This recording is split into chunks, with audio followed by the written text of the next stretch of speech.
Bueno, yo en nuestra próxima reunión voy a comenzar con el amor en los tiempos del cólera, si a ustedes así les parece, ¿verdad? Genial, y ahora vamos a revisar algunos aspectos que hemos hablado de este libro, de este cuento, Las babas del diablo. Hay una segunda realidad que es la que da la fotografía, ¿verdad, José? Hay una fotografía que trasciende a la realidad fotografiada, porque permite ver cosas que en la realidad fotografiada no se veían bien. Entonces, este fotógrafo, Michel, decide revelar la fotografía que se tomó en la plaza con la mujer y con el chico y con el viejo que estaba en el coche, y dice: voy a revelar y voy a amplificar, voy a ampliar la fotografía. La voy a ampliar para poder verla mejor. Desde luego, una foto ampliada ya desaparecen los puntos oscuros que no se podían ver al comienzo, ¿verdad? Ahora bien, el objeto de este cuento es buscar en la fotografía lo que la realidad solamente aportó como un dato inicial, porque el dato inicial de la realidad no fue suficiente hasta que apareció la fotografía. Él opone fotografía a realidad no como oposición real, sino como superación por la vía fotográfica de una realidad que no terminaba de ser conocida por el ojo humano en forma total. Entonces intervenía la imaginación para poder entender la realidad, y en el otro ya no interviene la imaginación, interviene en la visión directamente, ¿verdad? Esa superación a través de la fotografía crea, creo que fuiste vos, José, que dijo algo así como una realidad maravillosa, ¿verdad? Real maravilloso. Algo así como la realidad maravillosa de la que hablaba, sí, de la que hablaba el cubano Carpentier. ¿Por qué no? Puede ser, tal vez sea esa la forma de definirlo, pero yo no veo mucha maravilla en estos, porque en realidad es una situación triste. Lo maravilloso no es triste. Acá hay una situación de una profunda tristeza, porque hay el deseo de corromper a un menor, ¿verdad? Eso no es maravilloso, eso es en cualquier caso es triste, y en muchos casos, incluso más que triste, es degradante, ¿verdad? Y entonces es lo real, que yo te diría, no tanto como lo real maravilloso, sino que lo maravilloso estaría dado en la fotografía que supera la posibilidad de la realidad conceptual de quien es testigo. Hay un testimonio fotográfico que, una vez que es revelado y agrandado, es un testimonio mucho más importante que el testimonio verbal del que sacó la fotografía y vio el acto fotografiado. En esos dos elementos, ahí aparece la idea de las babas del diablo, ¿no? El diablo, como se dice acá en el Paraguay, el diablo mete la cola en eso. Mete la cola al diablo, mete la mano para poder crear una situación favorable a la corrupción de un menor. Eso obviamente es diabólico, ¿verdad? Y eso es lo diabólico en ese relato. Ahora, yo quiero leerles una cosita de ese cuento otra vez para estudiar el estilo de Cortázar. Es un estilo extremadamente complejo, porque él se basa en muy pocas palabras, muy unas frases cortas, para salir de una cosa y meterse en otra. Mire, Lo podría contar con mucho detalle, pero no vale la pena. La mujer habló de que nadie tenía derecho a tomar una foto sin permiso y exigió que le entregara el rollo de la película. ¿Se acuerdan de esto, verdad? Todo esto con una voz seca y clara, de buen acento de París, que iba subiendo de color y de tono a cada frase. Por mi parte, se me importaba muy poco darle o no el rollo de película, pero cualquiera que me conozca sabe que las cosas hay que pedírmelas por las buenas. El resultado es que me limité a formular la opinión de que la fotografía no solo no está prohibida en los lugares públicos, sino que cuenta con el más decidido favor oficial y privado. Y mientras se lo decía, gozaba socarronamente de cómo el chico se iba replegando, se iba quedando atrás, con solo no moverse, y de golpe, parecía casi increíble, se volvía y echaba a correr, creyendo el pobre que caminaba y en realidad huyendo a la carrera, pasando al lado del auto, perdiéndose como un hilo de la Virgen en el aire de la mañana. Y Mario se unió también. Ya, Mario Sandoval. Sí, saludos, buenas tardes. ¿Qué tal? ¿Cómo te va, Mario? Bien, bien, bien. Ganas de escucharles. Gusto de saludarte. Pero los hilos de la Virgen se llaman también babas del diablo. Babas del diablo. Y Michel tuvo que aguantar minuciosas imprecaciones. Michel era el fotógrafo. Oírse llamar entrometido, imbécil, mientras se esmeraba deliberadamente en sonreír y declinar con simples movimientos de cabeza tanto envío barato. Cuando empezaba a cansarme, oí golpear la portezuela de un auto. Aquí entra el narrador. No es Michel el que entra el narrador. Y no da ninguna otra señal. Cuando empezaba a cansarme, oí el hombre de los sombreros gris estaba ahí. ¿Qué ruido es? El hombre, perdón.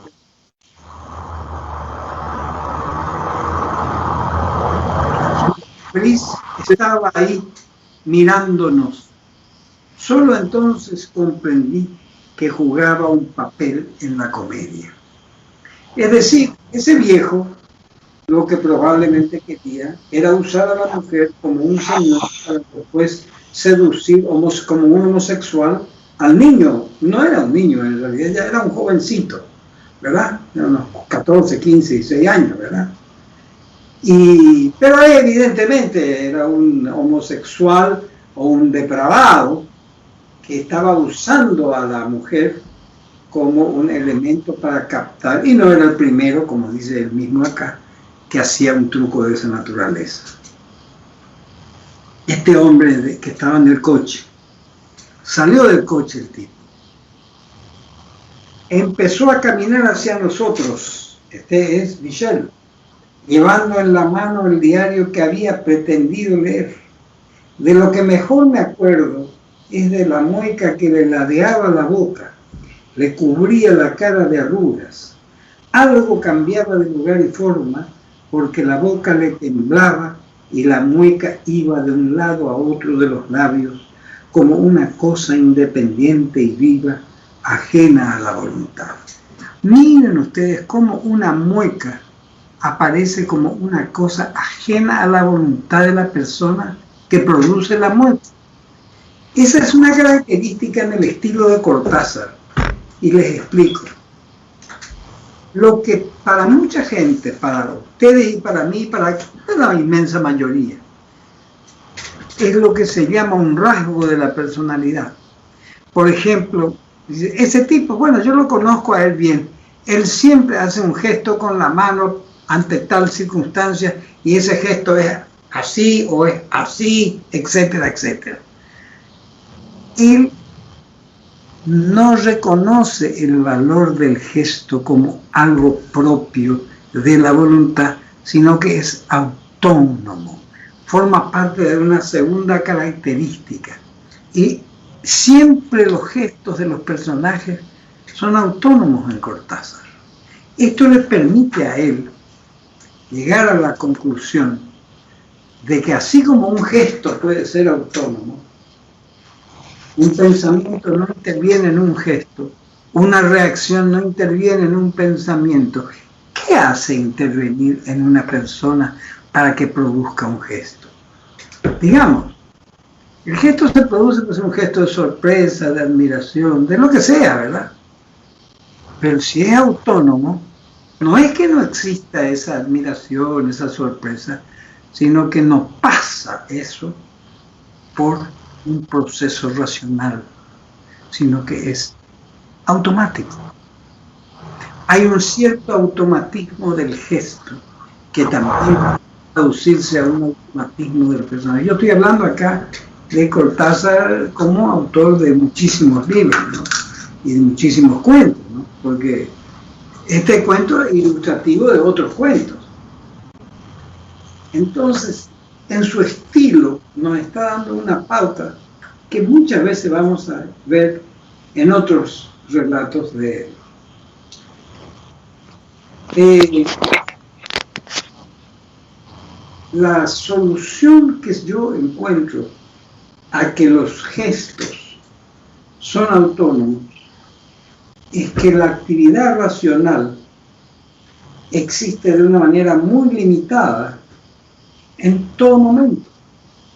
No siempre vamos llevados por la razón en un sentido estricto, y eso no significa que actuemos descabelladamente, no significa que seamos irracionales, sino significa que no somos en ese momento personas guiadas por la razón, por lo anterior. No analizamos eso, sino que actuamos automáticamente. Entonces, el automatismo que existe en las personas es algo que funciona en Cortázar de una manera notable. Casi todos sus personajes entran en el vértigo del automatismo. Acá hay, voy a pasar de este párrafo a otro, que dice,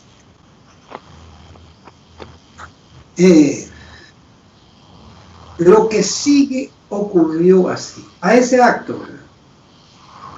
Casi ahora mismo, en una habitación de un quinto piso, pasaron varios días antes de que Michel revelara las fotos del domingo. Sus tomas de la conserjería y de la Santa Capilla eran lo que debían ser. Encontró 2 o 3 enfoques de prueba ya olvidados. Una mala tentativa de atrapar un gato asombrosamente encaramado en el techo de un mingitorio callejero. Y también la foto de la mujer rubia y el adolescente. El negativo era tan bueno que preparó una ampliación. La ampliación era tan buena que hizo otra mucho más grande, casi como un afiche. No se le ocurrió, ahora se lo pregunta y se lo pregunta, que solo las fotos de la conserjería merecían tanto trabajo. De todas las series, la instantánea en la punta de la isla era la única que le interesaba. Fijó la ampliación en una pared del cuarto y el primer día estuvo un rato mirándola y acordándose. En esta operación comparativa y melancólica del recuerdo frente a la perdida realidad, recuerdo petrificado como toda foto, donde nada faltaba, ni siquiera y sobre todo la nada, verdadera fijadora de la escena. La que fija la escena es la nada. No pasó nada, no sabía nada. Ahora bien, estaba la mujer, estaba el chico, rígido el árbol sobre sus cabezas, el cielo tan fijo como las piedras del parapeto, nubes y piedras confundidos en una sola materia inseparable. Ahora pasa una con bordes afilados, corre como en una cabeza de tormenta. Los 2 primeros días acepté lo que había hecho. Él, ya parece Michel, ¿verdad? Desde la foto en sí hasta la ampliación en la pared. Y no me pregunté siquiera por qué interrumpía a cada rato la traducción del tratado de José Norberto Allende, para reencontrar la cara de la mujer, las manchas oscuras en el pretil. La primera sorpresa fue estúpida. Nunca se me había ocurrido pensar que cuando miramos una foto de frente, los ojos repiten exactamente la posición y la visión del objetivo. Son esas cosas que se dan por sentadas y que a nadie se le ocurre considerar. Desde mi silla, con la máquina de escribir por delante, miraba la foto ahí a 3 metros y entonces se me ocurrió que me había instalado exactamente en el punto de mira del objetivo. Estaba muy bien así, sin duda, era la manera más perfecta de apreciar una foto, aunque la visión en diagonal pudiera tener sus encantos y aún sus descubrimientos. Cada tantos minutos, por ejemplo, cuando no encontraba la manera de decir en buen francés lo que José Alberto Allende decía en tan buen español, la traducción que estaba haciendo, ¿no? Alzaba los ojos y miraba la foto. A veces me atraía la mujer, a veces el chico, a veces el pavimento donde una hoja seca se había situado admirablemente para valorizar un sector lateral. Entonces descansaba un rato de mi trabajo y me incluía otra vez con gusto en aquella mañana que empapaba la foto. Recordaba irónicamente la imagen colérica de la mujer reclamándome la fotografía. La fuga ridícula y patética del chico, la entrada en escena del otro de la cara blanca. En el fondo estaba satisfecho de mí mismo. Pero es todo automático en él. Es todo automático. Él mira y se queda satisfecho de lo que hizo, ¿verdad? No hay un razonamiento mayor. En el fondo, dice.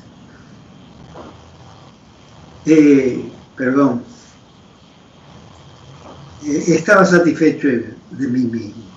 Mi partida no había sido demasiado brillante, pues si a los franceses les ha sido dado el don de la pronta respuesta, no veía por qué había optado por irme sin una acabada demostración de privilegios, prerrogativas y derechos ciudadanos.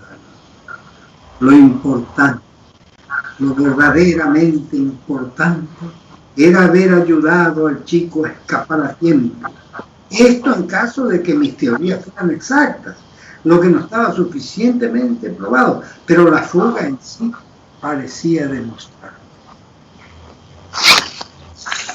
La fuga de ese muchacho parecía demostrar que la teoría del abuso, que él creía que era del hombre que bajaba del coche y la mujer en sociedad, bueno, esa es Cortázar, ¿verdad?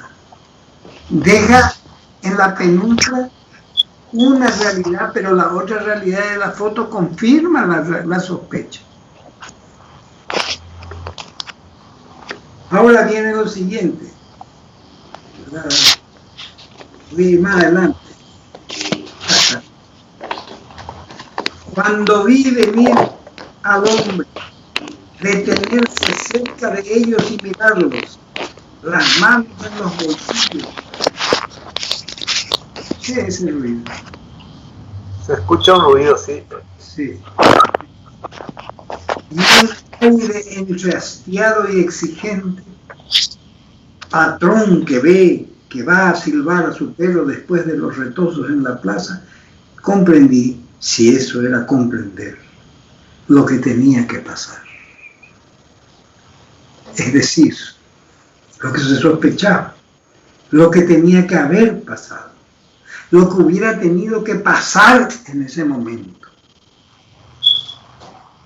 Entre esa gente, ahí donde yo había llegado a trastrocar una orden, inocentemente inmiscuido en eso que no había pasado, pero que ahora era mucho menos horrible que la realidad. Esa mujer que no estaba ahí por ella misma, no acariciaba, ni proponía, ni alentaba para su placer, para llevarse al ángel despeinado y jugar con su terror y su gracia deseosa. El verdadero amo esperaba, sonriendo petulante, seguro ya de la obra. No era el primero que mandaba a una mujer a la vanguardia a traerle los prisioneros maniatados con flores. Es decir, el tipo ya está seguro de que el tipo iba a ser el gran corruptor, ¿verdad? Al comienzo no se veía eso. Ahora parece que sí. ¿Por qué? Por la foto. Ahora, la foto había sido tomada. Quiero leer, espérenme. El verdadero amo esperaba sonriendo petulante. No era el primero que mandaba a una mujer a la vanguardia a traerle los prisioneros maniatados con flores. El resto sería tan simple. El auto, una casa cualquiera, las bebidas, las láminas excitantes, las lágrimas demasiado tarde, el despertar en el infierno. Y yo no podía hacer nada. Esta vez no podía hacer absolutamente nada. Mi fuerza había sido una fotografía, esa, ahí donde se vengaban de mí, mostrándome sin disimulo lo que iba a pasar. Bueno, en esta forma que él está viendo, él después, otra vez con la fotografía, aparentemente, lo ayuda a escaparse y en una reflexión sobre el poder de la fotografía, sobre el poder de la visión real. Y sobre las sospechas que tiene la mente de Michel, del personaje narrador que interviene juntamente con el autor, que aparece como narrador también. Y nosotros vemos que hay dos historias mezcladas, con dos narradores mezclados. Por otro lado, ¿cuál es la diferencia entre los dos narradores? Yo me pregunto, ustedes leyeron el cuento. ¿Cuál es la diferencia entre los dos narradores? Habíamos hablado inicialmente de que un relato es poner la historia en orden, ¿verdad?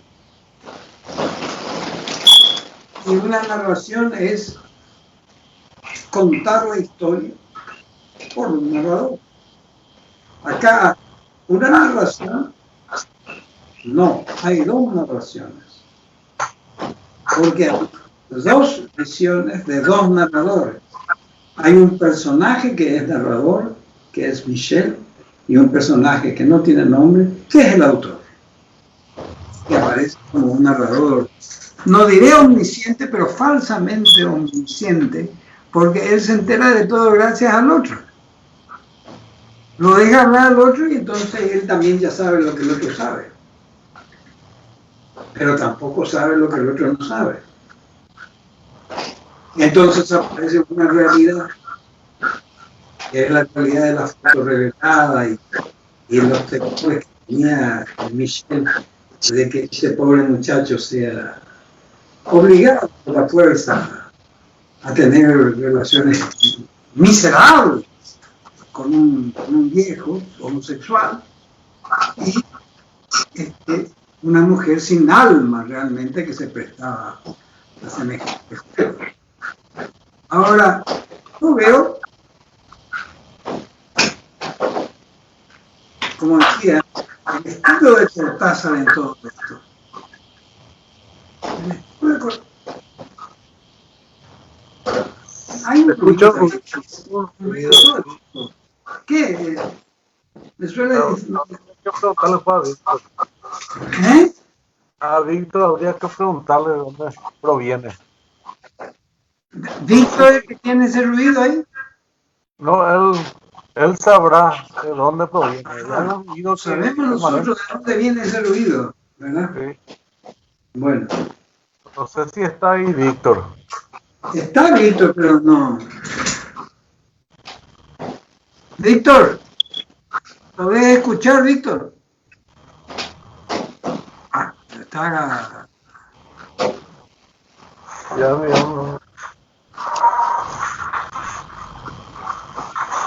Es muy difícil hablar así.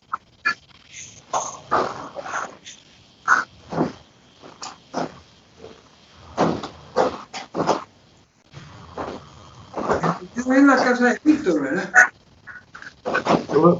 Ya me dio mensaje a Víctor.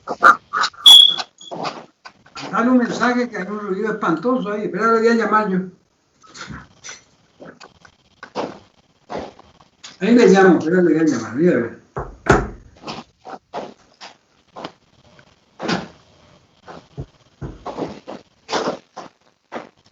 Ahí está.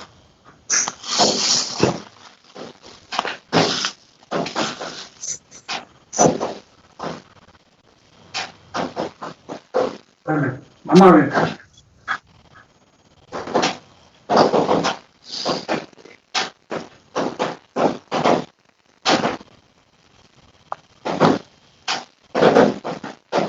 Ustedes escuchan el ruido, ¿verdad? Se escucha bastante. No está Víctor. Yo le envié el mensaje también ahora. ¿Eh? No está. Un mensaje a Víctor. No está. Pero vamos a tratar de... Es un ruido que no se puede hablar prácticamente. ¿Qué ruido? Yo no escucho, acá no se escucha. Yo estoy escuchando todo el tiempo el ruido. ¿Vos también? ¿De qué? ¿De qué? Como un clic, clic, clac, clac, clic, clic, clic, clac, clac, clic, clic, clic, clac, clac, así está. Ahora Yo termino. escucho también el ruido. Ahora termino. Por un momento. Bueno. Yo pienso ahora de decir algo más sobre el estilo cortasiano. Porque él es un escritor que transforma, como cuentista, ¿verdad? Transforma la idea que teníamos nosotros de lo fantástico, del cuento fantástico, mezclándolo con un relato real, como también se ha hecho ya en otra ocasión, ¿verdad? Por ejemplo, antes que Cortázar, el cuento El Aleph de Borges mezcla dos relatos. Un relato irónico y bastante satírico sobre la mala condición de escritor de un tipo que se llama Carlos Argentino Daneri, que finalmente es el que resulta que en su casa tiene un lugar mágico, llamémosle lugar, se llama el Aleph, que es donde se pueden ver todas las cosas del mundo, ¿verdad? Eso es fantástico. Lo otro es una crítica despiadada e irónica de la realidad de un mal escritor. Lo trata de todo en el libro, en el cuento, ¿verdad? De lo peor.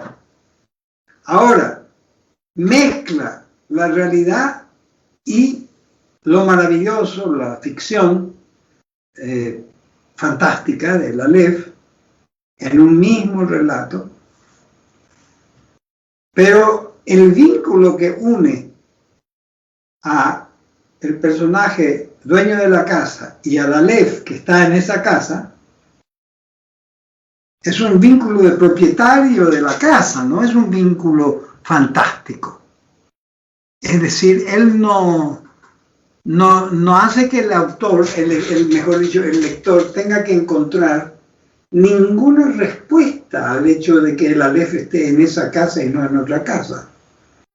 Hasta el extremo de que al final hace una nota, pie de página el escritor y dice, hubo otro Aleph aparte de ese Aleph, etcétera, etcétera. Va a complicar la historia. ¿Por qué? Porque es muy simple.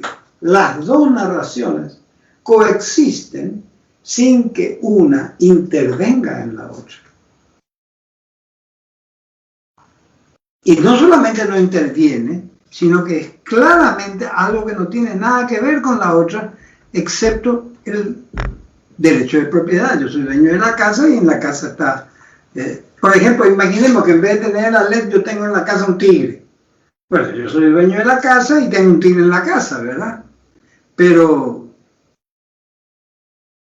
eso no pasa de ahí. Eso no interviene en el lector. En cambio, en este cuento, y en todos los cuentos de Cortázar, el lector va interviniendo porque aparte del narrador, hay otro que narra, casi siempre en Cortázar.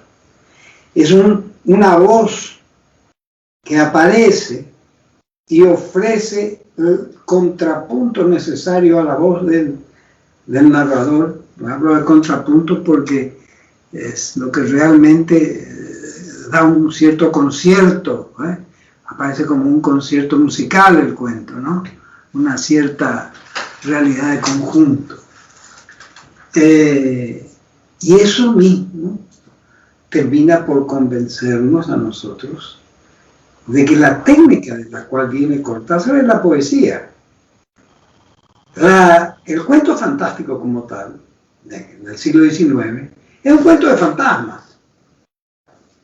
Era un cuento de fantasmas. No sabía el escritor a quién inventar, inventaba un fantasma que aparecía ahí y ya está. ¿Verdad? Había una receta para los cuentos policiales. No sabés qué hacer con un personaje, matarlo y meterlo en un ropero. Ese era un chiste que había de los escritores policiales. Para los escritores fantásticos, decían, no sabés qué hacer, inventá un fantasma y déjalo en la casa. ¿Verdad? Era siempre un cuento de fantasmas. Acá no aparecen fantasmas, pero es fantástico. Los fantasmas son los fantasmas de la realidad. La misma realidad se vuelve fantasmagórica. ¿Por qué? Porque choca con las ideas que tenemos nosotros de la realidad. Casi nunca lo que nosotros vemos y llamamos realidad coincide con lo que vemos y llamamos valores de la sociedad, de la historia, valores de la religión, etc. Casi nunca. Casi nunca coincide. Siempre hay un distanciamiento entre lo que vemos y lo que hay y lo que debe ser. Siempre hay un distanciamiento. Ese distanciamiento se da en la realidad, no se da en la imaginación. No es una cuestión ficticia. Se da, efectivamente se da. O se puede dar. Es verosímil que suceda en la realidad. Es decir, cuando no se tienen las pruebas suficientes para decir esto es así, se dice esto puede ser así y se cree que puede ser así. Hasta el extremo, como yo les dije ya más de una vez, una antigua receta de la literatura decía: entre la verdad y lo verosímil, el escritor debe elegir lo verosímil, porque a veces elige la verdad y a la verdad no se la cree. En cambio, lo verosímil siempre se cree. Lo que se parece a la verdad siempre se cree. En cambio, muchas verdades no son creíbles.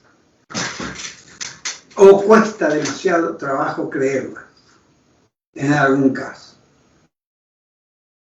Por ejemplo, yo le digo, un hombre tiene 16 hijos y mata a los 16 hijos. No es verosímil, pero puede ser verdad. Puede ocurrir en la realidad eso. Puede ser verdad, pero verosímil no va a ser. Nadie va a creer que eso sea verosímil. Nadie va a creer que eso sea verdad. Pero puede ser verdad. Entonces, lo que ocurre es que lo verosímil no siempre puede ser dejado de lado. Así nomás en nombre de la verdad, porque a veces la verdad no es creíble. En cambio, lo verosímil es siempre creíble. Si yo digo este hombre mató a sus 2 hijos y después se mató él, es totalmente verosímil, ¿verdad? Pero si yo digo mató a 16 de sus hijos, que tenía 16 hijos, y sigue tan campante, puede ser verdad, pero no es verosímil. Ahora, ¿qué ocurre? Hay que escribir sobre lo verosímil, decía, ¿verdad? Aristóteles decía eso. Yo no, si Aristóteles lo decía, no voy a ser yo quien se lo niegue, ¿verdad? Bueno. Y Cortázar, en ese sentido, es un escritor tradicional. Él usa lo verosímil. Por ejemplo, el viejo ese del coche negro que estaba ahí, el tipo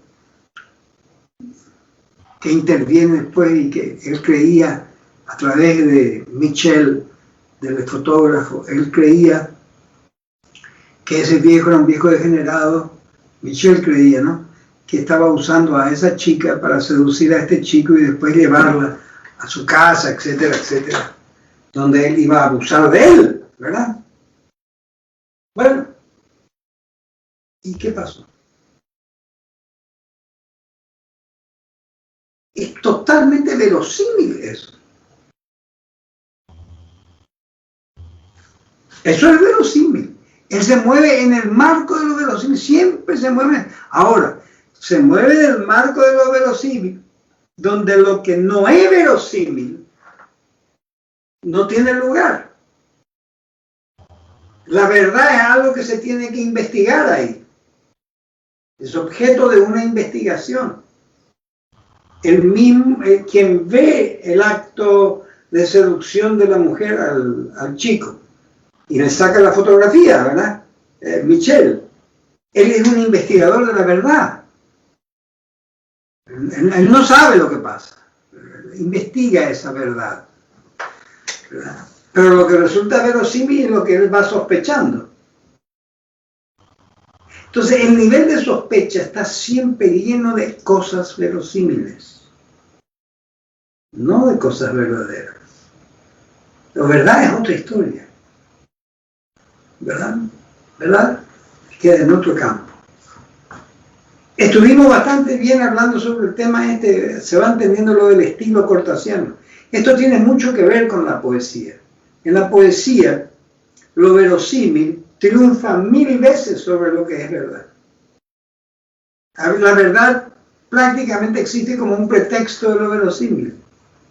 Para que lo verosímil pueda tener una existencia poética, existe la verdad en la poesía. En cambio, la narrativa no. A veces la narrativa es una narrativa en la que se cuentan verdades históricas, sobre las que hay documentos, ¿verdad? Hay documentos. Por ejemplo, escriben sobre guerras, sobre tal batalla. Hay documentos sobre tal batalla, sobre tal otra. ¿Verdad? Se va narrando sobre la base de la documentación muchas veces en la prosa. En la prosa. ¿Qué opinamos nosotros? Muy interesante. Sí, no, ahora que estamos hablando bastante de Cortázar y que en la próxima clase vamos a enfocar también a la narrativa de Gabriel García Márquez. Sí. Sería bueno hacer también una analogía, diferencia entre la narrativa cortasiana con la de García Márquez. Claro que sí. Porque hay mucho realismo mágico en ambos, ¿verdad? Lo real cotidiano. Sí, bueno, yo la expresión realismo mágico, que discúlpeme usted, yo conozco de dónde viene, ¿verdad? Es un invento de la señora Carmen Barcés, que era la agente de libros de la mayoría de los escritores del llamado boom. Ella inventó la palabra boom para ellos, ¿verdad? Trajo del inglés, que se usa. Para la mala literatura en inglés se usa boom. Y ella dijo, pero la palabra boom suena bien en castellano, y suena bien, ¿verdad? Ahora, ¿qué pasa? Inventó ese grupo, ella era la agente literaria, una gran agente literaria, muy buena, y dijo, para García Márquez sobre todo, habló de realismo mágico. No sé de dónde sacó la expresión, porque en realidad la expresión lo real maravilloso es una expresión del escritor cubano Alejo Carpentier, mucho antes, allá por 1940. Pero lo real maravilloso es otra cosa, no es realismo mágico. En realidad, cuando ella inventó eso del realismo mágico, acuñó algo que todo el mundo puede recordar con facilidad, porque usa dos palabras que se usan con frecuencia pero que no se unen, y no se unen por una razón bastante simple. Si es real, no es mágico. Lo real no es mágico. La magia tiene sus propias leyes, la realidad tiene las suyas propias. Y cada acto mágico se rige por las leyes de la magia, no por las leyes de la realidad. Lo que hace un escritor es presentar realidad por un lado y magia por el otro, y ve el punto en el cual no se juntan, y en ese punto aparece la poesía del narrador que une lo que no es ni real ni mágico, es poético. En la antigüedad había varios reinos que se consideraban autónomos. Uno era el reino de la política. La política tenía sus propias normas y se dictaba ella misma sus propias normas y obligaba a todo el mundo que estaba en el esquema político del momento a seguir esas normas. La religión tenía sus propias normas y no aceptaba que nadie, ni políticos ni no políticos, le dictara sus normas. Y sus propias normas eran las que guiaban la religión. Por ejemplo, la religión católica, que tiene un sacramento que es el bautizo, ¿verdad? El niño nacido es bautizado. El bautizo debe ser hecho por un sacerdote, ¿verdad? Hay un rito para hacer el bautizo. Se debe seguir ese rito. ¿Quién hace ese rito? Los políticos no, la religión. Nadie interviene en ese rito, como no sea la religión. La magia tiene sus ritos. ¿Cuáles son los ritos de la magia? Las leyes por las cuales no se cumplen las leyes de la naturaleza. Un mago hace así con los dos dedos y aparece un ser sobrenatural. Eso no está en ninguna posibilidad de las leyes de la realidad, pero está en la magia. La magia produce apariciones mágicas que no están en las leyes de la realidad. El otro reino autónomo es la poesía, que no acepta que nadie le diga cómo se debe escribir un poema. Ni este, ni el otro, ni aquel, ni nadie. Ni un obispo, ni un rey, ni un pobre diablo, nadie. Es la poesía de escritores. Los escritores son los que deciden cómo escriben, ¿verdad? Lo mismo sucede con una novela, o con un cuento, o con cualquier pieza literaria. Son reinos autónomos. Cuando yo digo realismo mágico, yo mezclo dos reinos que en la vida de todos los días no se mezclan. Porque el reino de la magia no se mezcla con el reino de la realidad. En cambio, el reino de lo maravilloso se puede mezclar con la realidad. Porque hay realidades maravillosas. Maravilla es una cosa, magia es otra. La magia es la realización de actos que la realidad desconoce. La maravilla es la exaltación de los actos más hermosos que existen. Por ejemplo, un músico. Un músico toca el violín, toca bien, toca muy bien, toca extraordinariamente bien, y después dice, es maravilloso como toca. Pero no es mágico, es maravilloso. Pero dice, toca una maravilla, ¿verdad? Porque es un caso de grado, es la gradación de lo bueno que termina en lo maravilloso, y más que de lo bueno, de lo lindo, de lo hermoso, de la belleza. La belleza tiene un grado supremo que es la maravilla. Pero la magia no es el grado supremo, la magia puede ser horrible. Esta es la magia negra, por ejemplo. ¿Verdad? Entonces esta señora inventó el realismo mágico y tuvo mucho éxito. La señora Carmen Balcells. Ahora yo llamaría al realismo de Cortázar realismo poético o literatura fantástica poética. Lo mismo diría de 100 años de soledad, con toda seguridad. Es un libro en el que está in situ, está metido dentro de ahí, está lo maravilloso del grado extremo de la hermosura, ¿verdad?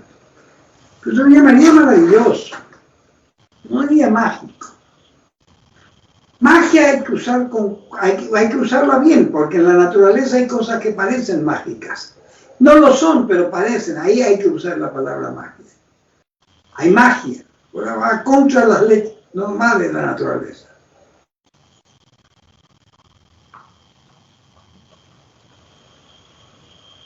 ¿Estamos de acuerdo, Alberto? Así mismo, Jacobo. No, indudablemente que en la literatura de Cortázar se da esa constante, ¿verdad? La realidad, o sea, la realidad y la ficción están constantemente asociadas en los relatos. Sí. Como en este caso en las Rabas del Diablo, la continuidad en los hay un momento en que el tiempo se petrifica ahí. Sí. El tiempo no avanza. El tiempo queda como si estuviera congelado. Muy frecuente en la literatura de Cortázar. Esto. Realidad. ¿Qué opinas sobre el tema? No te estoy escuchando. No se le escucha. Estás con el micrófono apagado, Mario. Mario, tu micrófono. Tu micrófono, Mario. Ahí sí. Ahí. Resulta, yo lo que estoy viendo es que el detalle minucioso que hace de las cosas mínimas, ¿verdad? Y Sí. de las rutinas, ¿verdad? Sí. De las rutinas de cada acto, de cada hecho, de cada situación. Sí. El punto del ojo, dónde mirar, etcétera, ¿verdad? Sí. Y eso generalmente es, creo yo, ¿verdad? No es interesante para el lector, generalmente, ¿verdad? Y él lo hace interesante a través del manejo que tiene del idioma, ¿verdad? Es un manejo muy interesante del idioma. Y entonces, si otra persona me relata eso mismo, posiblemente a mí me aburra, ¿verdad? Pero como él maneja tan bien las palabras, las expresiones, ¿verdad? Sí. Me parece. Entonces uno queda atendiendo algo tan minucioso, tan minúsculo, y que encima no tiene relevancia para el objeto de la trama. ¿Ah? Tiene muy poca relevancia. No tiene relevancia inmediata. La relevancia de los detalles, muchas veces en Cortázar, sirven para ir fijando al personaje con un perfil determinado. Ajá. El perfil de este fotógrafo es dado por los detalles de la actuación de este señor en la plaza, en el domingo que sale a fotografiar, en las cosas que fotografía.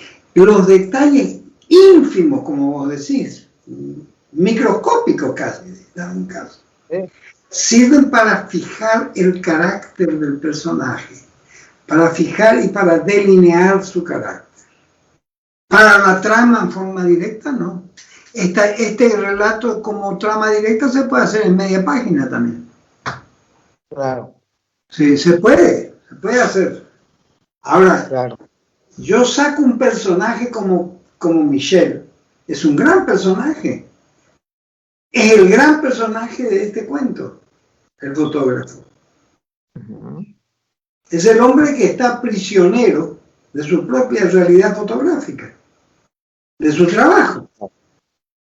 ¿Verdad?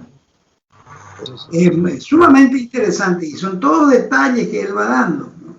Y forma de escribir. El detalle en literatura sirve, cuando no sirve para la trama, no siempre sirve para delinear el carácter del personaje. Sí, te das razón. Sí. Solamente para eso, ¿verdad? En realidad, se puede decir que exagera la nota también a veces, algún escritor con eso. Pero ahí tampoco es nuevo, ¿verdad? Eso ya vino de antes. ¿Sí? Agregando un poco el tema del detalle del que habla Mario. Sí. Yo también noté eso y me llama la atención que como lo describe Cortázar, a mí me lleva a un terreno, a un escenario que hoy en día está muy usado, que es el hecho de estar presente. Se usa mucho en meditación. El hecho de estar atento a los sentidos de uno, ¿verdad? El sentido de la vista, del oído, y él creo que consigue eso de conectar el estar presente en su descripción. Y lo hace con maestría, ¿sí? Sí, yo entiendo. Eso por un lado, ¿verdad? Sobre el tema de los detalles, que a mí también me llamó la atención. Y también veo cómo es que él de repente juega un poco con el lenguaje o con su manejo, no sé, llamarle de lo fantástico, pero en un momento dado es como que su cámara hace un zoom y se enfoca en el chico, en el adolescente, y como que penetra en su alma, ¿verdad? Empieza a hablar de él, de un mitaí que tiene tales gustos, que va a estar pensando en tal cosa, y uno como penetra, como entra en el alma de la persona, ¿verdad? Sí. O sea, me parece muy poco común eso, me parece muy original. Es muy original su manera de ir haciendo que el personaje, porque este chico es un personaje secundario, como la señora también es un personaje secundario. Ahí el personaje central es el fotógrafo.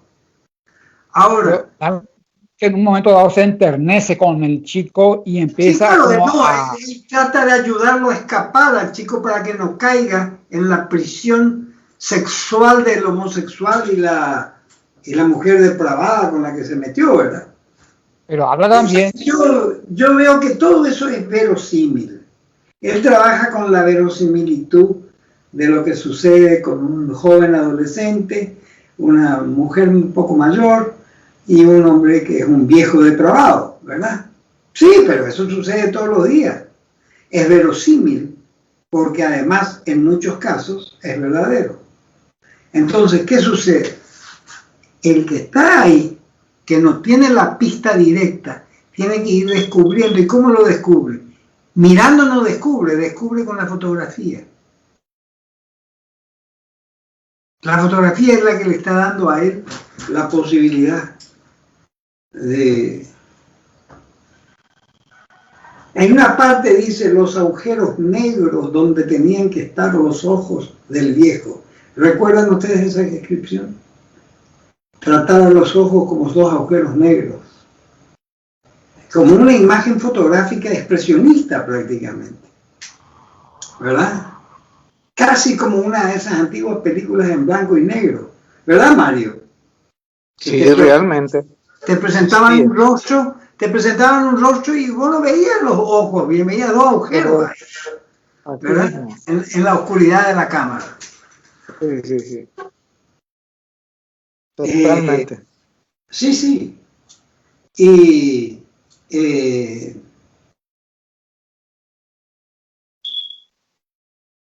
entiendo lo que me decís vos, José. Completamente lo entiendo y veo que ahí, yo pienso igual también, ¿no? Pero vuelvo a insistir en cuál es el trabajo de Cortázar en cuanto a verosimilitud. Él le importa muy poco que se dude de la verdad de lo que él está diciendo, pero no de que sea verosímil. Usted puede decir, esto no es verdad, pero es verosímil. No puede dudar un solo instante de que sea verosímil. Y al ser verosímil, no está en lo fantástico, está en el realismo. ¿Y cómo entra a lo fantástico? Entra por un salto cualitativo que dan dos realidades que entre sí no se tocan. Y él transforma a una realidad que no toca a otra realidad en una realidad fantástica. Valga la expresión, una realidad no puede ser fantástica en sí misma. Pero es fantasiosa, entra la fantasía.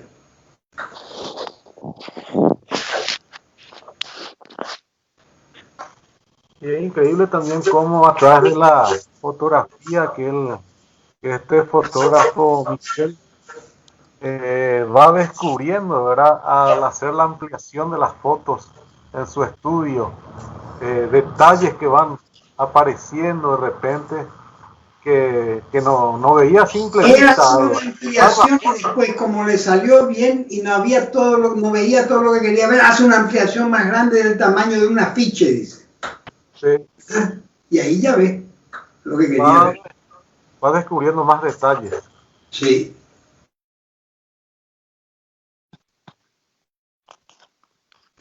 Es notable eso, ¿eh?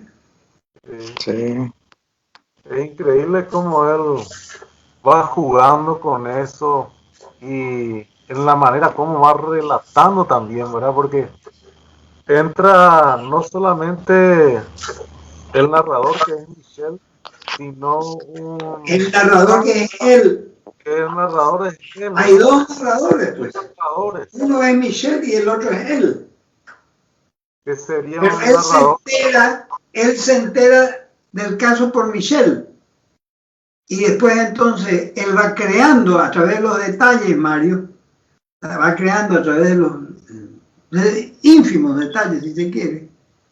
Él va creando un personaje sumamente meticuloso, sumamente trabajador de su imagen, que es un fotógrafo, ¿no? Bueno. Y va descubriendo toda una historia a través de la fotografía. Lógico. Es la fotografía la que le revela a él una historia. Una gran realidad. La gran realidad. La realidad de la mujer y el chico. ¿Verdad? Que no es una cosa del otro mundo. Es un tema perfectamente verosímil.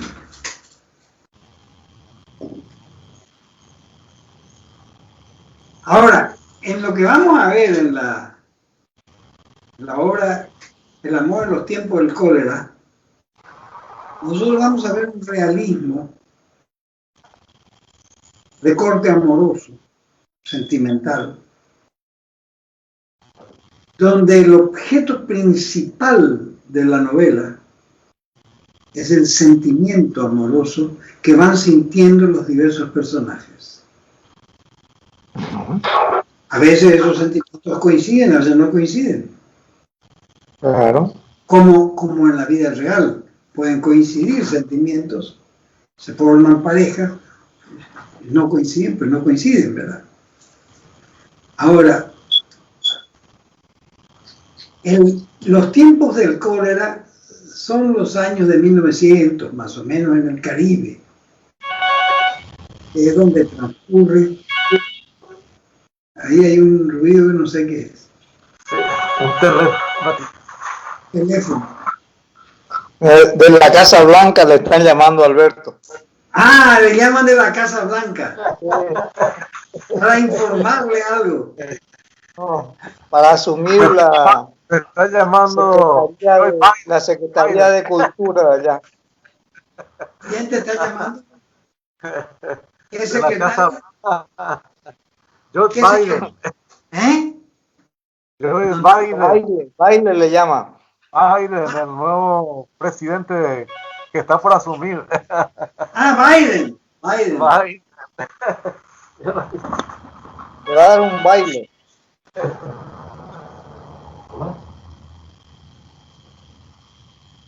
Ahora se está dando cuenta Trump de lo que le espera. Ahora ya está cediendo el tipo. ¿Viste vos, Mario? Está cediendo.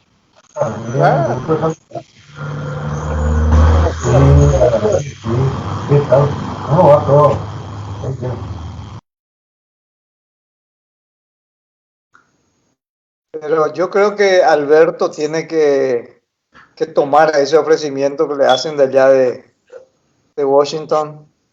Y así nos lleva a todos. Pues a ver, algo podemos ligar, ¿verdad? Con Biden. Claro, vos sos secretario de Cultura. Yo estuve 20 veces en Estados Unidos. Ni loco me voy ahora a Estados Unidos con la cuestión de la epidemia. Cada día está peor. Cada día está peor. Sí. Cada día. José puede ir a editar su libro allá. ¿José? José puede editar su libro allá. Ah, no, editar. Sí. Armar un pool allá, un pool.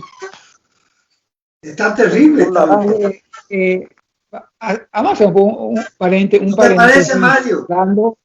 Hablando de viajes. Una pregunta, Jacobo. ¿Cómo es que vos conseguiste tanto roce internacional? Y yo nunca le insistí a nadie que me publique. Ellos me pidieron a mí. No. Vos viajaste mucho. ¿Cómo hiciste para viajar tanto? Y bueno, me invitaban. Me invitaban de esta universidad, de este otro programa, del otro acá, de allá. Yo leí mis poemas en toda América. Yo no creo que haya intelectual paraguayo que haya viajado tanto como vos. Probablemente. Mira, yo... Cierto. ¿Cómo te voy a decir? No cuento los viajes que tenía también con razones familiares a la Argentina, ¿verdad? Mi hija vive allá, mi nieta vive allá. Pero los viajes en América Latina, con excepción de Bolivia y con excepción de Haití, yo leí mis poemas en todos los países latinoamericanos. Y en Estados Unidos en muchísimos lugares. Que me han invitado a leer. Ahora mismo aparece una antología que es sobre el tema del agua, que se llama la antología, esa salió en México, y están 60 poetas de 20 países latinoamericanos. Del Paraguay está Víctor Casartelli, Shirley Villalba, está este muchacho de La Vega, y estoy yo. Y el que hizo la antología, que es una maravilla de antólogo, es Roberto Arismendi, en México, y se publicó allá en una universidad. Y yo tengo ahí publicado en muchas antologías en México estoy. Y a estos personajes paraguayos que yo te acabo de citar, yo di sus nombres y su currículum vitae para que los publiquen. A mí me preguntaron, ¿qué otros poetas? Le di esos nombres. Uno de cada generación. Claro. O sea que eso es romper un poco la mediterraneidad que tenemos, ¿verdad? Y así únicamente nos conocen. Porque o si no, pero mira, estamos acá encerrados. En otra época era posible, era mucho más viable viajar. Y había muchas más posibilidades. Si tu obra... yo siempre daba mis libros a las personas que consideraba que debía hacerlo como una promoción del libro. Es decir, tenía los ejemplares que me daba el editor, pero no se los regalaba a cualquiera. Yo los daba a las personas que podían influir de alguna manera en difundir tanto mi literatura como la literatura del país. Ojalá, decía yo, la literatura del país en las antologías. Y se hizo mucho. Yo mismo hice una antología latinoamericana en México, con otro escritor mexicano y argentino, hicimos la antología y pusimos poetas paraguayos, pusimos poetas de otros países, de todos lados, y varias antologías hice, muchísimas, ¿verdad? Que son la forma que vos tenés de difundir la literatura paraguaya, la poesía, porque lo que es la prosa paraguaya, hay 2 escritores y nada más. Caes así. El primero históricamente es La Babosa, es la novela La Babosa, y la segunda Hijo de Hombre, y todo lo que vino después de Roabasto. Después no tenés. La prosa paraguaya es sencillamente desconocida en el mundo. Así mismo. En cambio, los poetas figuran en las antologías. Los poetas paraguayos están en las antologías. Cierto, ahora, muy cierto lo que decís. Claro, que haya desgraciado que nunca se acordaron de sus compañeros. Hay. Yo ni siquiera hablo de ellos, pero hablo de los que sí se acuerdan, de los que sí nombran, sí ponen. Sí, es cierto, muy cierto. Muy cierto lo que decís. Mario está dormido profundamente, ¿eh? Mario. No, yo te digo que no, yo te digo, por ejemplo, yo viajé mucho por mi profesión, ¿verdad? Cuando era periodista, un tiempo fui sindicalista. Mario también viajó por su profesión, pero vos, siendo un intelectual, me parece que nunca, eso es lo que me llama la atención. Hay una gran habilidad ahí en términos de relaciones, de cultivarte. Es muy sencillo. Mira, yo publiqué 3 libros en España. No le pedí a ningún editor que me publique. Los 3 me llamaron para publicar. Uno acá, otro allá y otro allá. Yo publiqué en México 3 libros también. Me ofrecieron ellos que yo publique.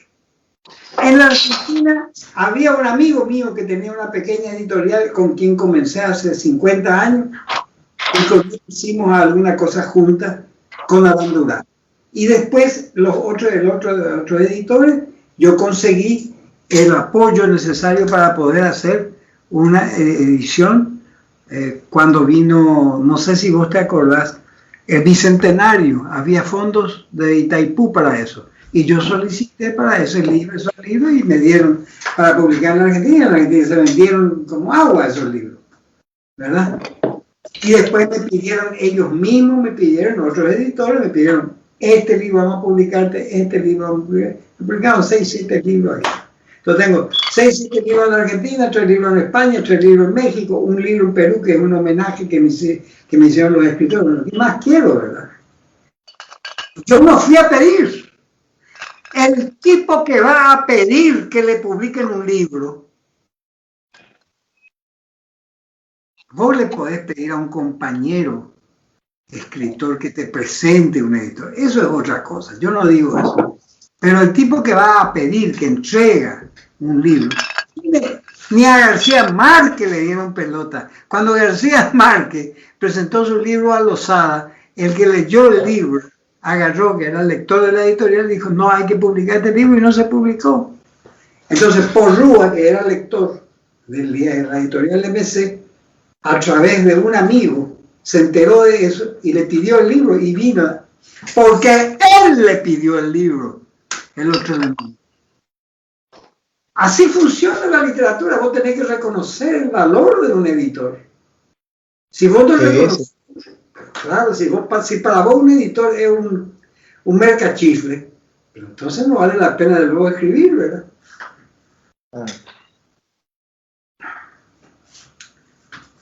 ¿Verdad, Mario? Ya. Totalmente, sí, ese es un campo que me apasiona, el que decís. Así mismo, ¿eh? Pero generalmente quienes piden son los jóvenes, ¿verdad? Los que se inician, ¿verdad? Los que se quieren iniciar. Hacen mal porque en vez de pedir a un editor, ellos tienen que mostrar su obra a los poetas mayores y decirle, te entrego esto, y no le pida su opinión. Si el otro lee y le parece válido, él mismo le va a decir, qué bueno lo que escribiste, que esto, que aquello. Si no, si vos no considerás que tu obra vale como para que lo lea un colega con más experiencia, ¿qué es lo que podés esperar de un librero? ¿Qué librero te va a comprar nada para vender si vos no siquiera confías en vos mismo?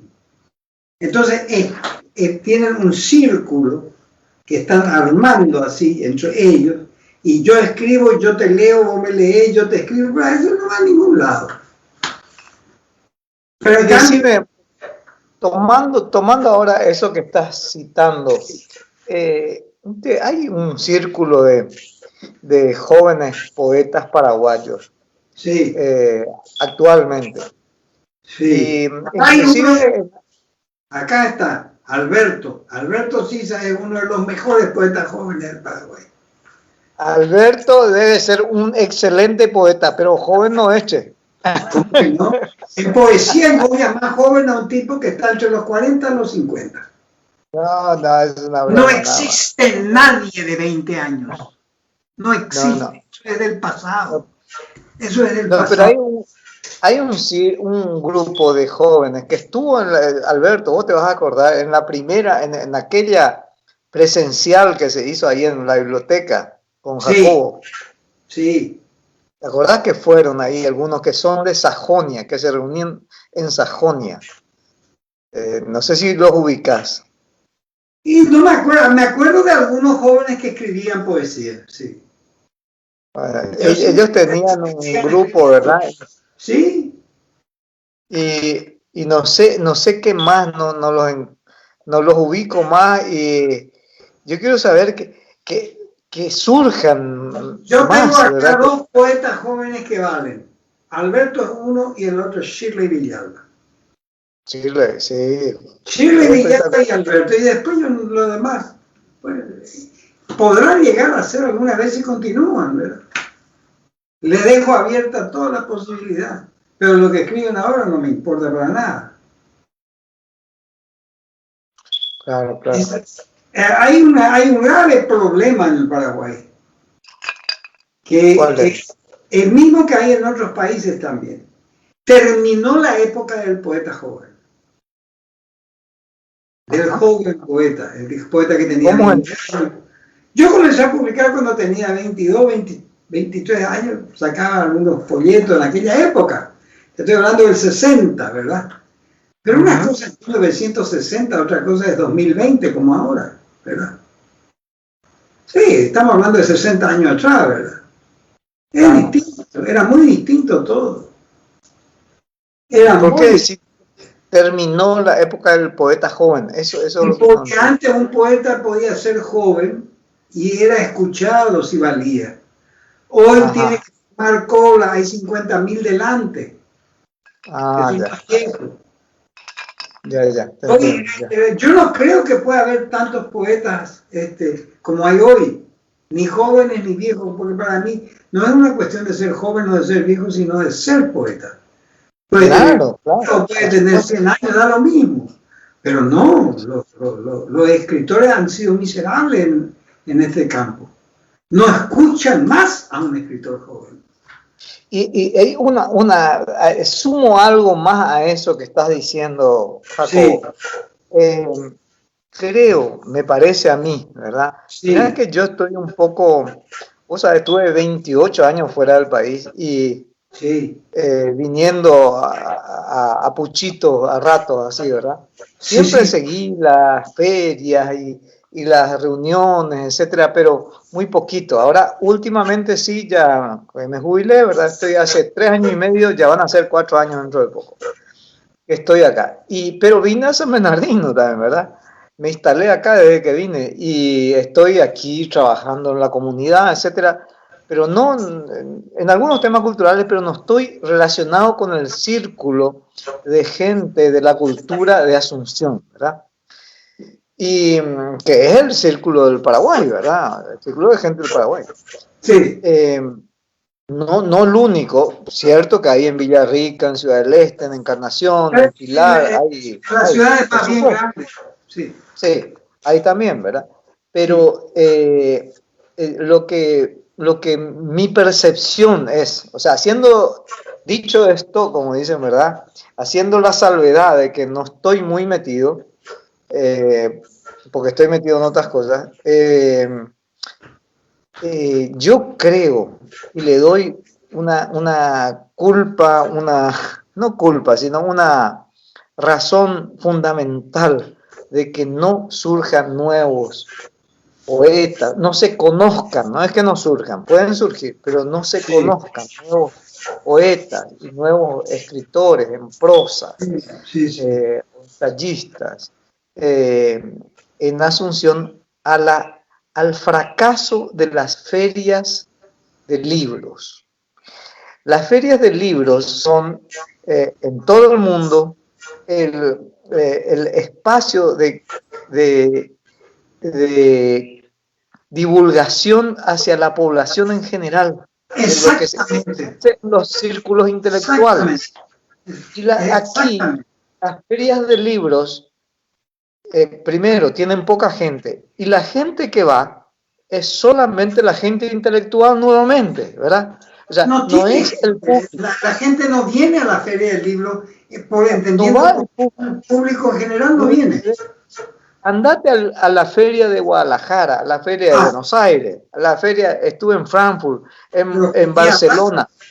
Y la gente que va es gente de pueblo, ¿verdad? La gente es el caminante diario. Acabas de decir la gran verdad. Se conecta con el tipo que viene a la feria es el hombre común, el ciudadano que quiere saber qué pasa con los libros. Claro, pero acá no fui a dos veces a la feria ahí al costado. Y me siento ahí y le encuentro a Ruiz Nestosa, le encuentro a todos los mismos que son de nuestra época. Los mismos estamos, pero no hay gente, no hay público. Nosotros no somos públicos, yo no soy público, yo me voy ahí, yo sé por dentro lo que pasa, yo no soy público, ¿verdad? No es para mí la feria, yo me voy porque me da placer ir, ¿verdad? Pero porque me da placer estar en contacto con los libros y con los escritores. Pero mira, ¿querés que te cuente yo alguna anécdota personal? Yo fui, cuando un libro mío se publica por que termina siendo ahora mi editor en México, que es la Universidad Veracruzana, en Veracruz, en Jalapa. Tienen una editorial grande, que es probablemente la segunda editorial después del libro, que marca la historia del libro mexicano, que es Fondo de Cultura, ¿no? Sí, es una editorial que fue fundada por el gran poeta, novelista, no, pero poeta y también ensayista Octavio Paz. La novelista Poniatowska y el poeta y el novelista Carlos Fuentes. Con esos tres fundadores te puedes imaginar que la Universidad de Veracruz estaba al tope. Ellos estuvieron unos cuantos años y después, en vez de tener una editorial pequeña, hice una editorial mediana, que quiere decir que tiene unos 25 o 30 empleados, no impresores, empleados de la editorial propiamente dicho, que corrigen la prueba, que arman los libros, etc. Gente que trabaja los libros. Y esa gente me llevó a la feria de Guadalajara. La feria de Jalapa, que es la feria del libro universitario, y después el mismo año a la feria de Guadalajara. Es decir, ellos le escriben a la feria y la feria de Guadalajara me invita a mí como escritor, como ellos llaman, destacado. Y tienen una lista de los escritores destacados a los que le dan un lugar destacado en la feria, etc. Bueno, yo me voy a Guadalajara a presentar el libro publicado en México. Es este libro, a ver, déjame ver cuál es. Yo por acá lo debo tener, debe estar por acá, ¿verdad? A ver.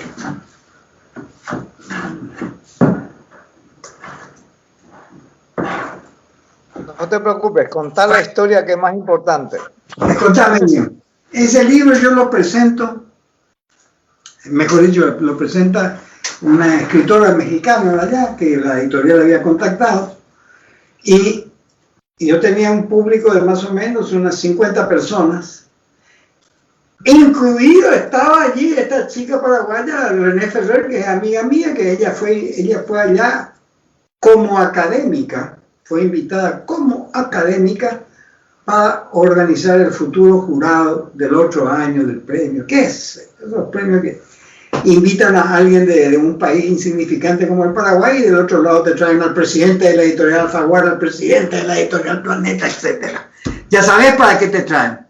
Yo no aceptaría jamás estar ahí, ¿verdad? Bueno, te traen para a mí me encanta. Yo quiero pelear contra los molinos de viento. Bueno, pero te voy a contar cómo va.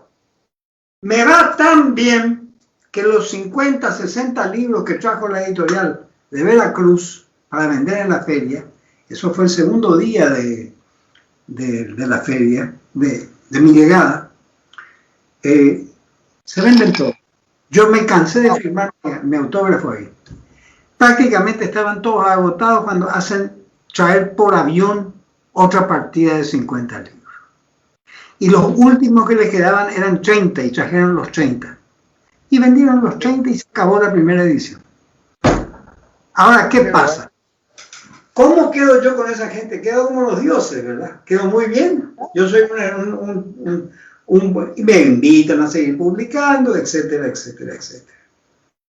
Ahora, ¿qué pasa? Lo mismo pasó con España, lo mismo pasó hasta cierto punto con Argentina, porque la Feria del Libro para mí en Buenos Aires es una maravilla.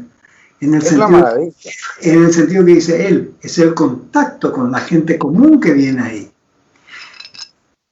Yo no me metía nunca, o casi nunca, excepto cuando gané el Premio Nacional, con esa historia en la cual vos tenés todo el grupo paraguayo que viene y ocupa una sala. 50, 60 personas. ¿Te acordás, Mario, cómo era? Sí, me acuerdo. Claro, vos tenías que organizar incluso algunas cosas ahí, porque si no iba a ser un desastre. 50, 60 personas y estaba muy bien. Pero yo no me metía con eso, yo me iba y leía mi librito, ¿verdad? Con los pocos argentinos que venían a escuchar. Y entre los pocos argentinos que venían a escuchar, con eso me quedé. Y esos son los que compran después mi libro y esos son los que hacen que en las librerías se mi libro. Por eso es la mecánica de la feria. Claro, yo fui conocido primero en la feria y después. Entonces, por eso yo hago una crítica a mi amiga, ¿cómo se llama? La de Servilibro, mi amiga, ex alumna mía. Esta señora que se llama, ya sé quién es. Con mucha voluntad y mucho esfuerzo, pero quedó, esa feria quedó en un lugar de reunión de Antonio Pecci, de qué sé yo, de los muchachos de ahí, ¿verdad? Donde todos nos vemos. No es para nosotros esa feria tiene que ser para la gente que quiere saber de libros, que quiere saber de...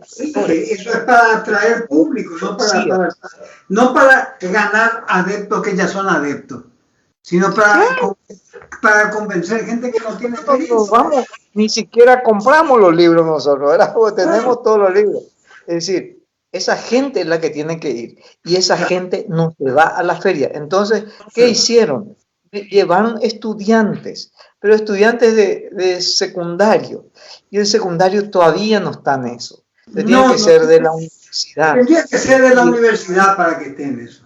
Y aún así, hay una falla tremenda en esa historia de la feria y hay una inversión muy grande. Y yo creo, te lo digo a vos y acá entre nos, porque yo haciendo siempre la salvedad de que yo no estoy muy metido no tengo mucha autoridad para decir lo que voy a decir, pero haciendo la cuestión de que compiten eran 2 y ahora son 3 grupos que compiten. Uno, la asociación de libreros, la otra la asociación de los libreros con hoja blanca, los otros los de la tapa negra, etcétera, para decir cualquier cosa, ¿verdad? Pero entonces, ¿qué es eso? Mira, no se te escucha, Alberto. Poné tu micrófono, Alberto. ¿Sabes qué es, Mario? Alberto. Te puedo decir algo, Mario. Vos conocés mejor que yo. Viste que en la Argentina... ¿Me escuchás, Mario? Sí te escucho, pero no le escucho a Alberto. No tiene micrófono. Conecta el micrófono, Alberto. Entonces, ¿qué pasa? En la Argentina hay un desfile de los inmigrantes, ¿te acuerdas? Sí, claro. De todos los inmigrantes de todos los países. Claro que le toca al Paraguay y viene Paraguay también. Y como me decía un amigo, me decía, vos sabés que hay 3 centros iteños. Un centro iteño A, el otro centro, ni siquiera uno hay 3, ¿verdad? Ni siquiera se ponen de acuerdo a callar un centro iteño. Tiene que haber 3, 2 centros de Carapeguá, 3 centros de Villarrica, etcétera, etcétera. Está siempre así. Así mismo. Así. Es un país dividido ¿entendés? Entonces, ¿qué pasa? Al estar dividido así, la literatura prácticamente ya no le interesa a nadie. ¿Sí? Una literatura que no le interesa a la gente, pierde el tiempo el librero que trata de atraerlo. Tiene que moverse hacia el público. ¿Sabes algo genial? Cuento nomás como anécdota acá a José y a Alberto, vos ya lo habrás sabido, que me ocurrió en una de las ferias del libro cuando yo estaba en la embajada allá, ¿verdad? Sí. Voy con Gustavo Díaz de Vivar, era el embajador, yo era el segundo, y nos vamos allá y me dice Gustavo, che, vamos Mario, porque vos sos el que entendés de esta historia de literatura, yo no entiendo un huevo, y vamos a la feria, me dice, bueno, dale, vamos, nos fuimos. Llegamos allá y cuando estábamos ahí, resulta que la gente comienza a venir al stand de Paraguay, que era un buen stand, en un buen lugar, no así principalísimo, pero para Paraguay estaba muy bien, una esquina, muy bien, bien. Y tenía el póster y las obras de Roa Bastos. Sí. Entonces fuimos ahí con Gustavo, con el embajador, y estábamos ahí. Y viene y se acerca gente, entonces yo me acerco, le digo, miren que sí, este es Roa Bastos, que tal cosa, sí lo conocemos, lo leemos mucho, dice, nos encanta esa visión filosófica que tiene. ¿Vos sabés cómo son los argentinos? Te meten más lata. Y era gente común, no era gente intelectual, era gente de la calle, viejo, ¿no? Entonces yo le digo, pero como para darle prestancia a nuestro país, entonces le digo, pero mire, yo le voy a presentar al embajador del Paraguay que está acá, está Gustavo, tipo elegante. Le digo, embajador, por favor, el embajador Gustavo Díaz de Vivar acá, el embajador de Paraguay en la Argentina. Ah, muchísimo gusto, dice, sí. Quiero hacerle una pregunta, embajador, dice. Yo me puse atrás por si sea una pregunta complicada para responder. Le dice, le dice, pero Roa Bastos, ¿acaso no es argentino? Atendé lo que está instalado en el imaginario colectivo argentino, viejo. ¿Entendés? Dice, atendé lo que es. Gustavo me mira así como medio sonriendo, le digo, pero por favor, señora, le digo, no, de ninguna manera, pero él vivió muchos años acá y agradecemos a la Argentina de haberla acogido, su salida y todo el bulegú que le metía ahí, ¿verdad? Pero lo que a mí me asombra es, ellos consideran cuando va un migrante, ¿verdad? Como era un expulsado, un extraditado, ¿verdad? Para ellos son, Roa es argentino, ¿verdad? Pero no es solo eso, te puedo contar algo que me tocó vivir a mí como observador en la universidad de Columbia en Nueva York. Yo estaba allí, me invitaron a asistir a una sesión que era una clase ordinaria, ciertamente, de literatura hispanoamericana en la universidad. Y yo me voy, asisto, yo no conocía al profesor ni nada, se daba la clase en inglés, como yo no tengo problema con el idioma, me voy. Entonces, ¿qué ocurre? Hablaron de Roa Bastos. ¿Vos sabés cómo se presentó a Roa Bastos? Escritor nacido en el Paraguay, formado en la Argentina y catapultado en la Argentina y vuelto escritor internacional del Río de la Plata. Olvídense del Paraguay. Así mismo dijo el tipo, el profesor. Él en el Paraguay, prácticamente ya al Paraguay volvió cuando ya había caído Stroessner. Esa es la respuesta que le dio el tipo, el profesor, en la universidad, muy importante, la Universidad de Columbia. Claro, la pucha, yo estuve en Colombia. Sí. Si vos tomás ya una cosa así como que este tipo nació nomás en el Paraguay, se formó y se catapultó en Buenos Aires, se entiende como parte de la literatura del Río de la Plata. Cuando yo insistía y encontré gente en el gobierno acá que me apoyó, ¿verdad? En un momento dado acá, ¿sabés quién me apoyó en un momento dado acá? Y yo le doy la razón en muchas cosas a él, ¿no? Al que era ministro de Relaciones en una época. ¿Pate Frutos? Después de Pate, ya en la época de Cartes, ¿cómo se llamaba? El que estaba Melgarejo Lanzoni. Antes de Melgarejo Lanzoni. El que estaba con Cartes, que tiene una... No, con Cartes es Loizaga.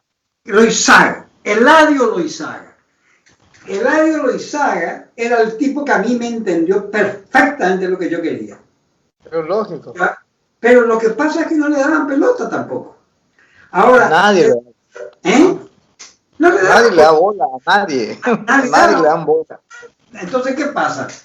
El Paraguay quedó totalmente alejado de todo y sigue alejado y seguirá alejado porque no organiza a los escritores paraguayos como tales. Lógico. Mira, te voy a decir una cosa. A los escritores paraguayos como tales. Yo leí poemas de Ricardo Mazó, Aplejar, por si el 50, Oscar Ferrer. Leí esos poemas en Nueva York, en la University of New York, que no es lo mismo que New York University. No. New York. En Nueva York. Y ahí, en el área de estudios españoles, vino gente que estudiaba, pero muchísima gente que estudiaba. Yo hice sacar fotocopias, unas cuantas, y dije, les entrego las fotocopias para que ustedes hagan lo que quieran. Estaban encantados con esto. Y le di el nombre de librerías y todo lo demás. Después, cuando me pidieron que lea algo mío, yo dije, voy a leer un poema breve mío para cerrar y nada más. Leí una cosita chica, pero yo leí de mis compatriotas. Y bueno. Sí, así. Ya no podía hacer. Yo te digo una cosa, te quiero decir una cosa, ¿verdad? Les quiero decir, porque también Alberto, José, que son más jóvenes, tienen más hilo por recorrer en esta madeja que nosotros. Y el problema grave es que el Estado paraguayo, no son los gobiernos forman el Estado. El gobierno pasa, el Estado queda. El Estado paraguayo, desde... Inclusive, o sea, ya sabemos lo que fue en la época de Stroessner, ¿verdad? Ya sabemos lo que fue la época. Pero esperanza que en democracia eso se revierta, ¿verdad?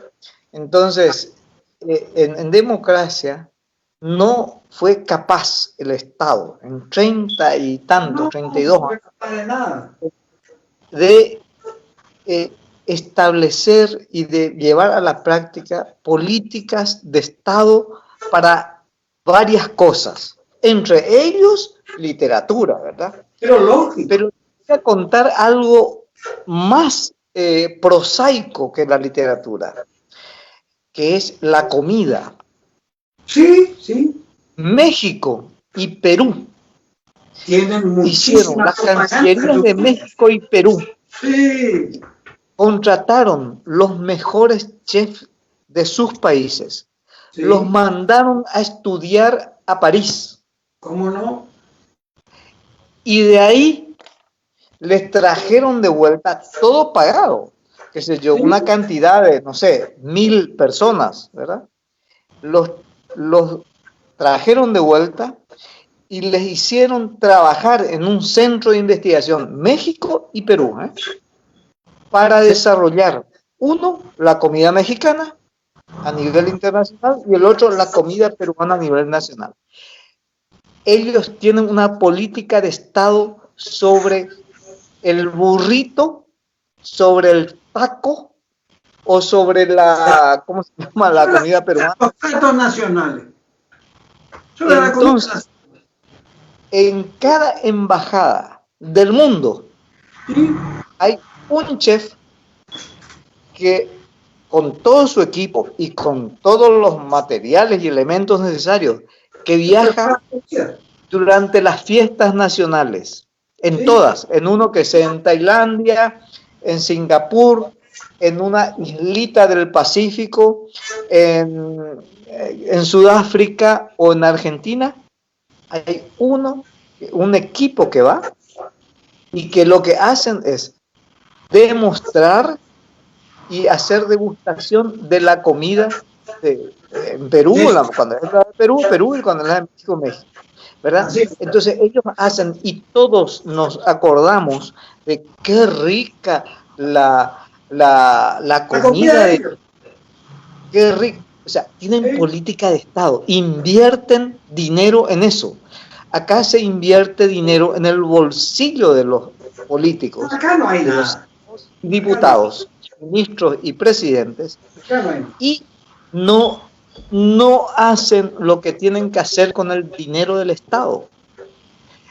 Hay 500 ¿Sabe qué sucede? millones de dólares en el ministerio que no se toca hasta el momento, porque en algún momento en este momento 500 millones de dólares en el Ministerio de Salud, el ministerio, uno de los más pobres, siempre fue carenciado, donde absolutamente no toca, porque en algún momento se va a robar, y hace falta centro de salud en Canendillú, en Huillaú, en Arequipa.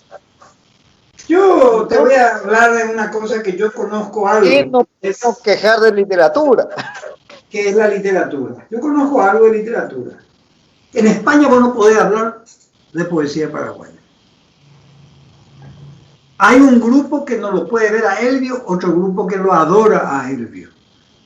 Yo soy uno de los amigos de Elvio, yo lo quiero mucho su memoria, ¿verdad? Lo recuerdo como un gran, inmenso poeta, a Elvio Romero. Pero hay un grupo que no lo puede ver. ¿Por qué no lo puede ver? Porque el gobierno no ha hecho nada por él. El gobierno, fuera de apoyar a Roa Bastos, no apoyó nunca a nadie. Y a Roa Bastos, no sé si lo apoyó. A Roa Bastos lo apoyó al revés, a Roa Bastos le apoyó al gobierno, que es distinto. Claro, a Roa le apoyó la Sorbona, viejo. La Universidad de la Sorbona. Cuando vos tenés una cosa así, vos tenés un momento que la literatura del país no es aceptada. No es aceptada, te guste o no te guste, no es aceptada porque no hay apoyo gubernamental. Claro, entonces, ante eso, es de terror. El agregado cultural argentino, un tipo que se llamaba, tenía un apellido paraguayo muy común, Leiva se llamaba. Y era argentino, era un argentino del Chaco, de la provincia del Chaco. En una época que yo fui, yo estuve como, habré estado 8 o 10 veces en España en los últimos 20 años. Y él era agregado cultural argentino en ese momento. Era un diplomático. ¿Sabes lo que me dijo? Yo sé de usted, Raúl, sé por fulano de tal, por sultano de tal, porque me contó Santiago Silva, de usted me habló fulano de tal, me habló de usted Horacio Sala, etcétera. El tipo hablaba con todos ellos. Y usted tiene prólogos y libros estudiados por ellos. Sí, es cierto, y me honra, le dije yo. La próxima vez que venga, escríbame, hábleme, yo me voy a organizar acá algo. Claro. El agregado. Así mismo, eso que decís, Jacobo, es muy cierto. Los argentinos y los brasileños se han dedicado a apoyar al Paraguay en el exterior. Señor. Increíble. ¿Sí? No, yo sentí eso. Yo fui diplomático en 5 países. Yo me acuerdo. Y sé lo que, no solo en Buenos Aires, en Nueva York, ante Naciones Unidas, en Costa Rica, ante Centroamérica, en Brasil y en Europa, ante la Unión Europea, digo. Y sentí que los argentinos y los brasileños nos apoyan más que nuestros propios connacionales, que nuestro propio Estado. Es una cosa increíble. Mucho. A mí tenía el auto cuando fui a Moscú cuando éramos presidencia pro tempore del Mercosur, fuimos con el viceministro, era José Martínez en ese momento. Sí. Yo era director general de política internacional, política multilateral, y éramos presidencia como Paraguay, presidencia del Mercosur. Fuimos por eso, ¿verdad? Para negociar con los rusos. ¿Y quiénes nos dieron los autos? Los argentinos, los brasileños y los uruguayos nos dieron casa para vivir. Y los argentinos hicieron un asado en honor a Paraguay, invitando a todos los rusos, ¿verdad? O sea, así vivimos, hijo. O sea que, y nosotros a veces le odiamos a los argentinos y a los brasileños. Ellos, muchas cosas. Una cosa. Pero los argentinos a mí me apoyaron muchísimo. Cuando podían apoyar, ahora no pueden ni siquiera moverse, ¿verdad? No pueden ni hablar. En la época que ellos podían apoyar, pero me apoyaban muchísimo. Y bueno, gente, ¿qué les parece la idea de García Márquez con El amor en los tiempos del cólera en nuestra próxima reunión? Muy interesante, García Márquez es un escritor que me gusta mucho. Y vamos a mezclar con el tema poético en la novela, ¿verdad? Sí. Mario, cariños hasta la próxima. Alberto, mucho cariño hasta la próxima. Y lo mismo le digo a José. Y nos vemos luego. Gran abrazo, Alberto, gran tipo, José, grandísimo tipo. Podemos apagar, ¿verdad? Sí, señor. Un abrazo para todos. Que estén bien. ¿Cómo? Que tengan un buen fin de semana. Igualmente ustedes. Y dejen de estar anclados ahí en sus lugares y vengan a San Bernardino, viejo. ¿Qué es lo que están haciendo? Una evasión peregrina. Vengan, pues, caramba. Pongan tapaboca y vengan, carajo. Sí. Hace falta, se impone, Mario. Gracias por la invitación. Dale. Vamos a hacer una... Le tomamos la palabra. Inclusión. Y señora así incluido. Y si no vienen con la señora, avisen que no es la señora. Genial. Ahí estamos. Vamos a estar. Tenemos que organizar realmente un encuentro. No me va a meter la pata. Avísenme que no es su señora, si es que es la que viene. Mejor ir en plan de soltero, ¿vale? De usted depende. Dale, muchachos. Un abrazo. Igualmente. Chao. Chao, Chao, queridos. Chao. Pasen bien. Igual.